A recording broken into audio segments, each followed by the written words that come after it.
He was a family man minding his own business. But the arrogant biker gang mercilessly finish off each and every member of his family. Their power deluded them. Thinking nobody can impeach their gang, unaware their death is already in the town and has designed pitiful death for them all. Welcome back to Paramount Recapped. I don't have many subscribers, but your single comment is a ray of hope to motivate me.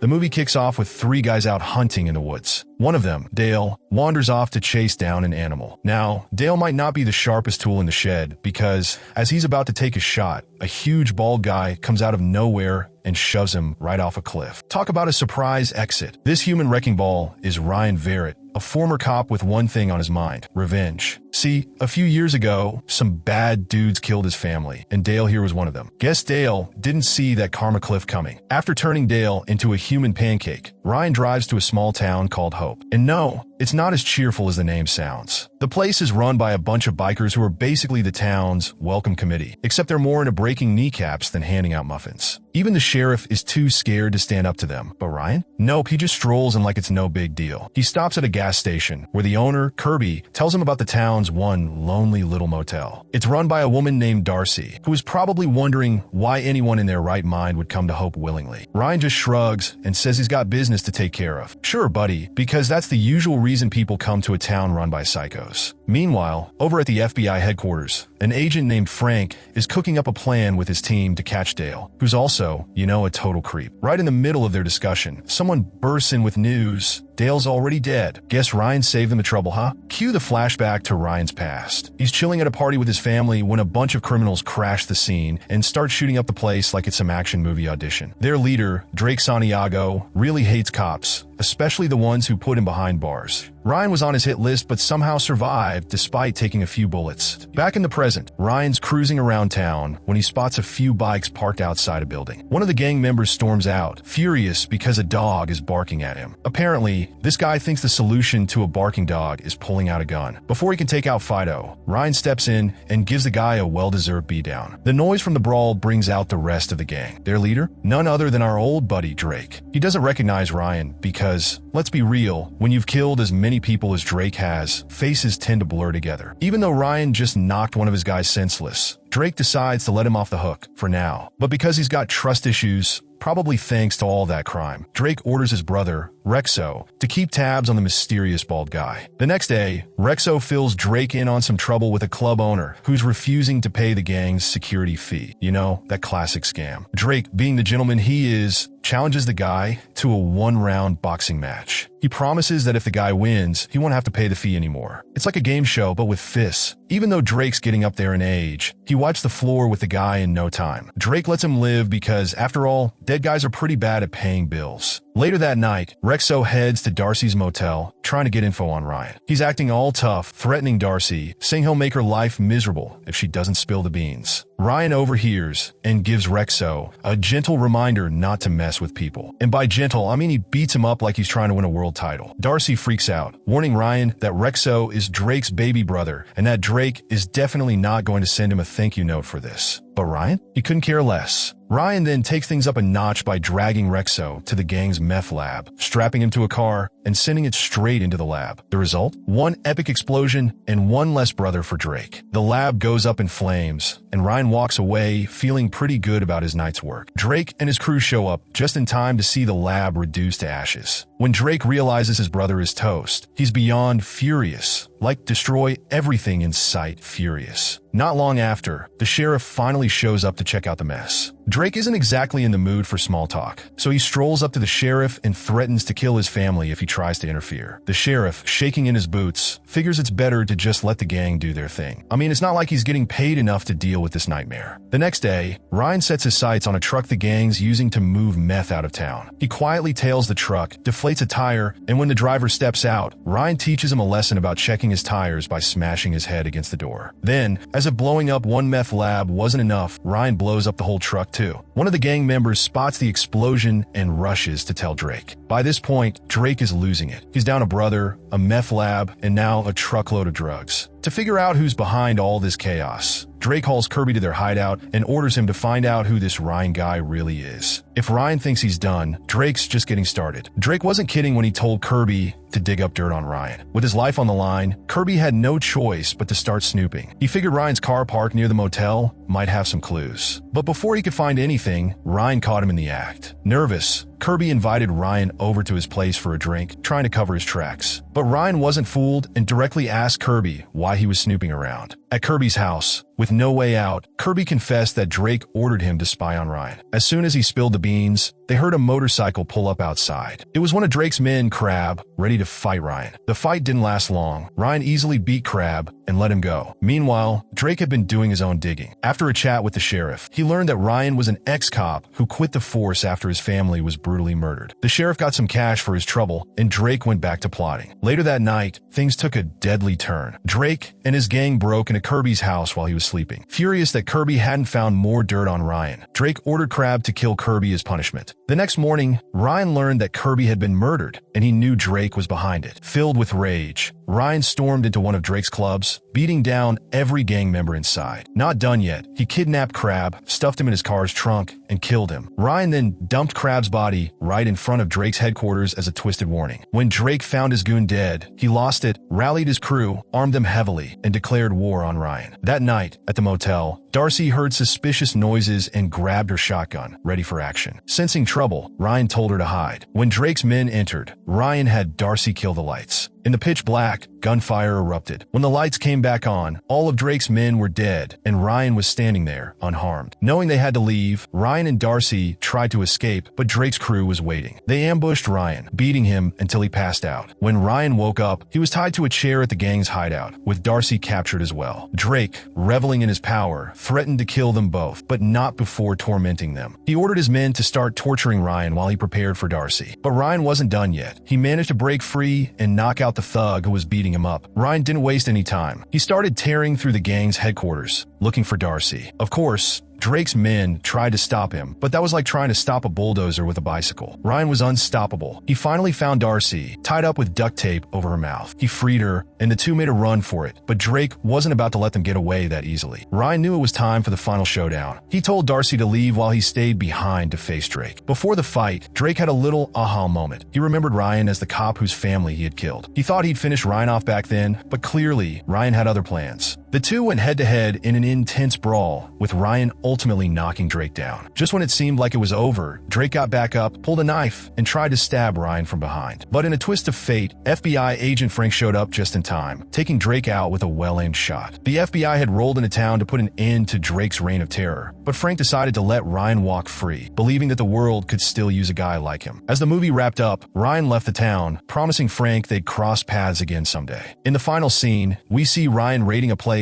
and gunning down the remaining members of Drake's crew, those involved in his family's murder.